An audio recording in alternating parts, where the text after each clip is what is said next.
एकादशी की तिथि भगवान विष्णु को परम प्रिय है। एकादशी की तिथि पर भगवान विष्णु की उपासना साधक की सारी मनोकामनाओं को पूर्ण करने वाली मानी गई है। तो आइए जानते हैं कामिका एकादशी व्रत में किन बातों का ख्याल रखने से पूरी होगी आप सभी की मनोकामना, और अलग अलग मनोकामनाओं के लिए कामिका एकादशी पर कौन से फूल और पत्तियां शिव जी को अर्पित की जानी चाहिए।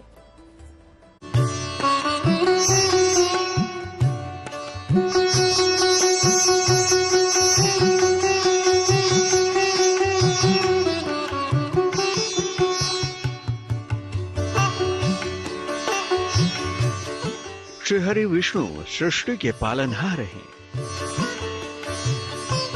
संपूर्ण विश्व श्री विष्णु की शक्ति से ही संचालित है। वे निर्गुण, निराकार और सगुण साकार सभी रूपों में व्याप्त हैं।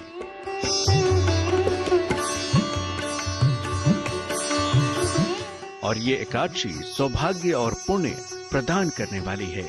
साल भर में कुल 24 एकादशियां आती हैं और हर एक एकादशी का अपना अलग महत्व है।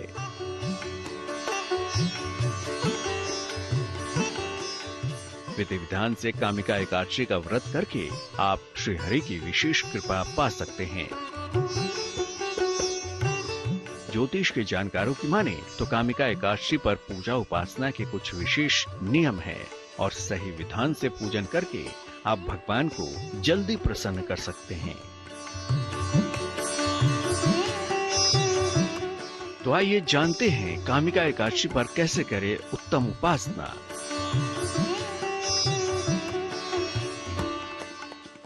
एकादशी का व्रत बहुत ही सरल है, ऐसा नहीं कि बहुत ही कठिन है, बहुत ही भारी है जो हम लोग न कर सकते। साधारण गृहस्थ व्यक्ति भी कर सकता है। उस दिन भगवान सुबह में स्नान करके भगवान का नाम लेते हुए जाके विष्णु जी के मंदिर में यदि न हो तो चौकी बिछाकर, पीला कपड़ा बिछाकर उनको स्थापित करें भगवान विष्णु को। साथ साथ उनको बहुत ज़्यादा पसंद है आम का पौधा, आम का पत्ता, पल्लव उनको लगाकर और वहाँ पर एक कलश जैसा बना के भगवान विष्णु का नाम लेकर यदि उनका जाप करता है, यदि उनकी प्रार्थना करता है, उनको यदि पीला वस्त्र चढ़ाता है, यदि इनको तमाम प्रकार के फल मूल मिष्ठान चढ़ाता है, इस तरह से करता है तो ये बहुत आसान प्रक्रिया, बहुत दूर नहीं है। और उसी दिन भगवान विष्णु का दिन भर नाम लेकर फलाहार करके समय बिताए और भगवान विष्णु पूजा करता रहे। इस प्रकार करके हम भगवान विष्णु का यह एकादशी व्रत कर सकते हैं और घर में शुद्धता का ध्यान रखते हुए भगवान का नाम लेने से यह एकादशी पूर्ण हो जाती है। प्रातः भगवान कृष्ण की आराधना करें, पीले फूल, पंचामृत तथा तुलसी दल अर्पित करें।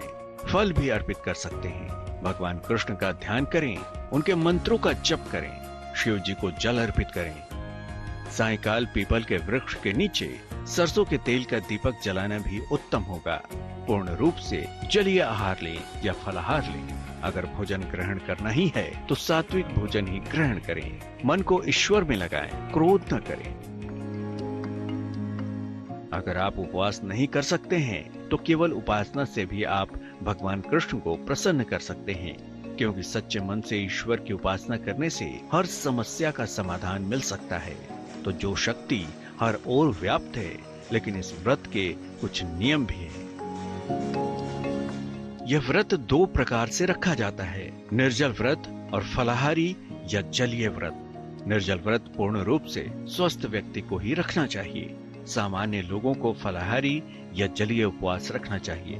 बेहतर होगा कि इस दिन केवल जल और फल का ही सेवन किया जाए।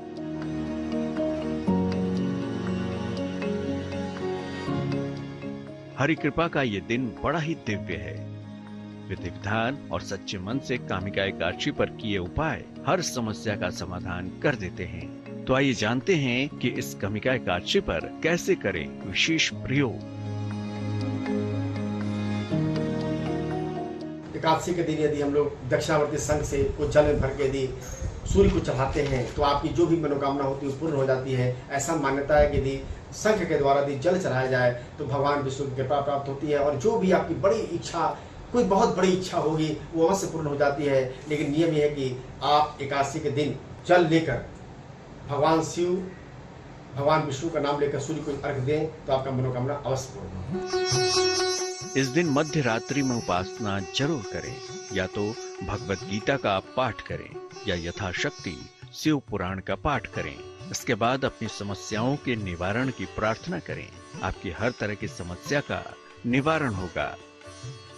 चमत्कारी शक्तियों से भरपूर है ये एकादशी व्रत। इस दिन किए गए विशेष उपाय से आपको अच्छी सेहत के साथ साथ उत्तम सौभाग्य का वरदान भी मिल सकता है।